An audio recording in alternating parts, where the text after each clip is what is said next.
主又說：西門，西門，撒旦想要得着你們，好篩你們像篩麥子一樣。但我已經為你祈求，叫你不至於失了信心。你回頭以後要堅固你的弟兄。彼得說：主啊，我就是同你下監，同你受死，也是甘心。耶穌說：彼得，我告訴你，今日雞還沒有叫，你要3次說不認得我。他們拿住耶穌，把他帶到大祭司的宅裏。彼得遠遠地跟着。他們在園子裏生了火，一同坐着。彼得也坐在他們中間。有一個侍女看見彼得坐在火光裏，就定睛看他，說：這個人素來也是同那人一夥的。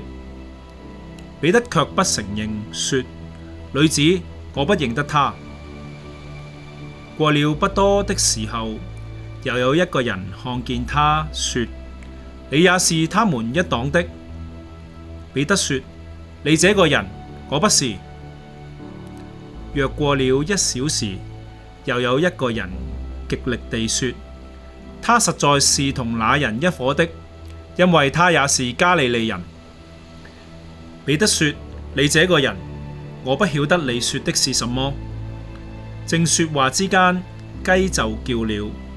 主轉過身來看彼得，彼得便想起主對他所說的話：今日雞叫以先，你要3次不認我。他就出去痛哭。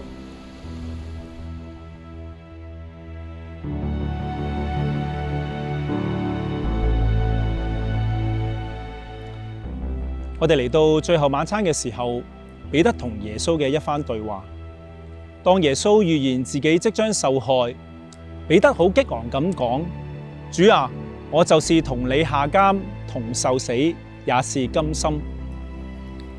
我哋聽完呢番說話之後，會唔會覺得彼得好偉大、好委身，對耶穌有毫無保留嘅愛呢？我哋又喺馬可福音嘅敘述裏面睇到，佢聲稱自己比其他嘅門徒更強。佢話：眾人雖然跌倒，我總不能。面對住彼得嘅激情表白，耶穌卻當頭潑下一盆冷水。耶穌說：我告訴你，今日雞還沒有叫，你要3次說不認得我。彼得當下不以為然，因為佢對自己充滿信心。後嚟耶穌被捕，佢被帶到大祭司嘅宅裏面，接受猶太人領袖嘅盤問，氣氛充滿緊張、恐懼，人心惶惶。路加描述祭司長同埋長老等人生了一堆火，彼得也坐在其中，而嗰堆火正正照出咗彼得人生裏面最不堪嘅時刻，佢3次不認主。第一次被質問，彼得說：我不認得他。第二次佢再次否認，表明同耶穌唔係同一黨。第三次佢被認出自己係加利利人嘅身份，描述得越嚟越具體嘅時候，佢再次唔承認佢同耶穌有任何嘅關係。彼得話：你這個人，我不知道你在說什麼。弟兄姊妹，呢個唔單單係彼得嘅故事，或者都係我同你嘅故事。我哋嘅生命裏面會唔會好似彼得一樣，生命裏面帶一種自負同埋驕傲，常常將自己睇到好高、好重要，甚至乎不知不覺咁樣去睇輕咗其他人呢？我哋會唔會覺得自己嘅建議就係最好、最需要被採納，自己最能夠去承擔重任，甚至乎覺得自己比其他嘅弟兄姊妹更加優勝呢？當信仰真正受到挑戰嘅時候，無論喺職場、家庭或者人際關係裏面，喺嗰啲關鍵嘅時刻，我哋又有冇曾經為過自保、為咗面子或者自己想要嘅嘢，心裏面默默咁講：我不認識他，我同耶穌無關，俾人覺得我哋同基督徒嘅身份不相稱呢？就喺彼得嘅內心充滿羞愧矛盾嘅時刻，雞叫了。緊接住嘅經文好微細咁刻畫咗耶穌一個好重要嘅舉動。主轉過身來看彼得，大家試下眯埋雙眼去諗當時嘅畫面。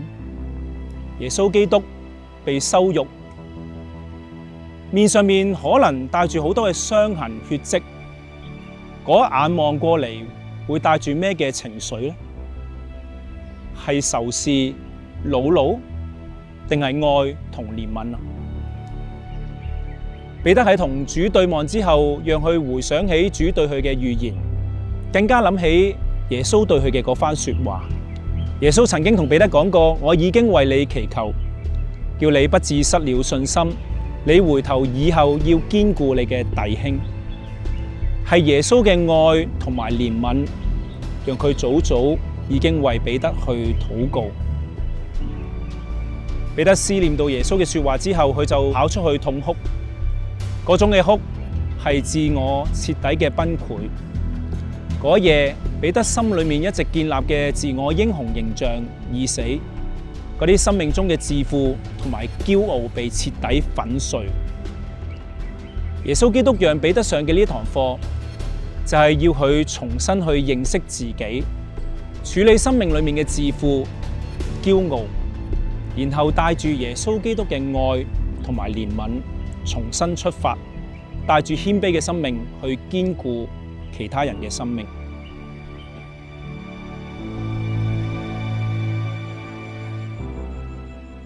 今日你嘅生命入面有冇一啲自負、驕傲需要被粉碎嘅呢？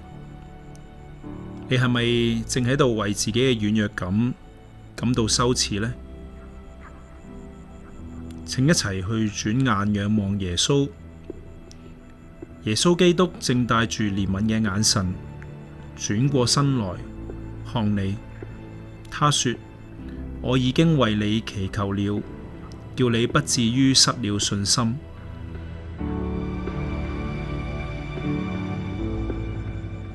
願耶穌基督呢一眼粉碎我哋嘅自負，亦都拯救我哋嘅生命。